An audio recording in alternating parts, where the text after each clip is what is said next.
Why do the chosen ones of God struggle financially?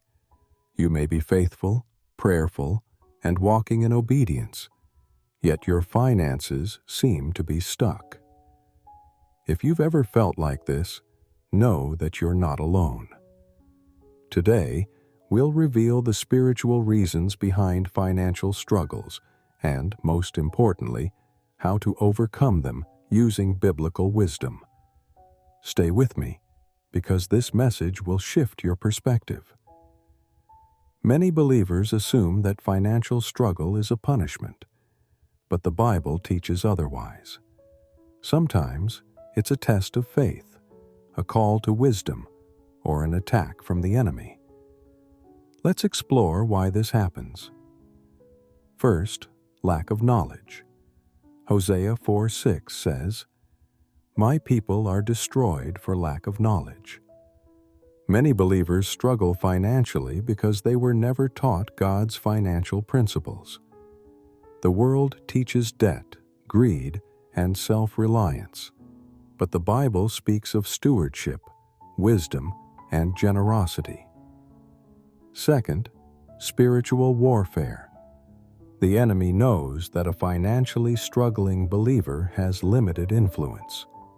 That's why John 10:10 warns us, "The thief comes only to steal and kill and destroy. I have come that they may have life and have it to the full."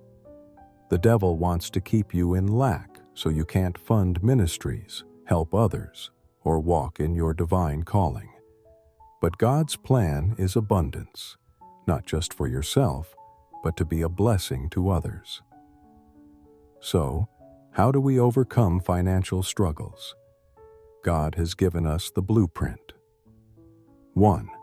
Seek first the kingdom of God. Matthew 6:33 tells us, "But seek first his kingdom and his righteousness, and all these things will be given to you as well."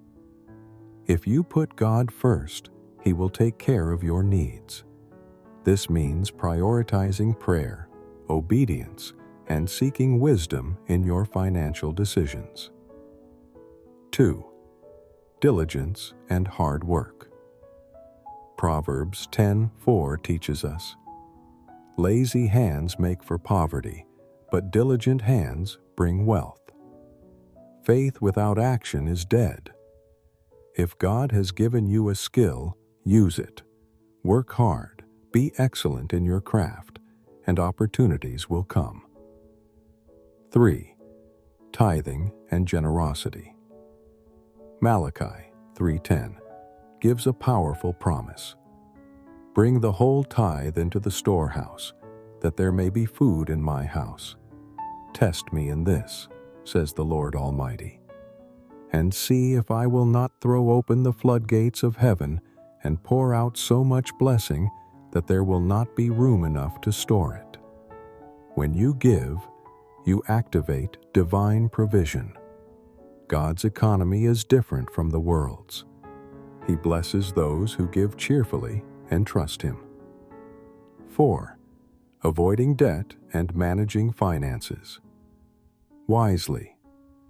Proverbs 22:7 warns, "The rich rule over the poor, and the borrower is slave to the lender."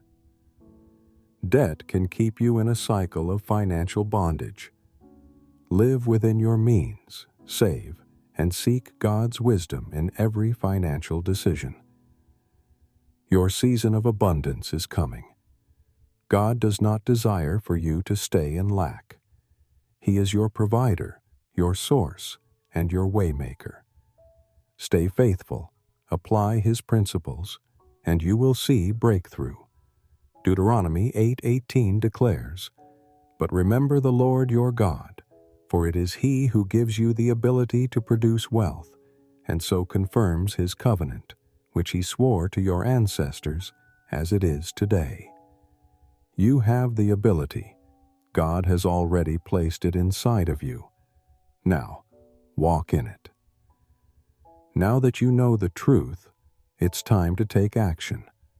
Comment below, "I will walk in God's financial wisdom."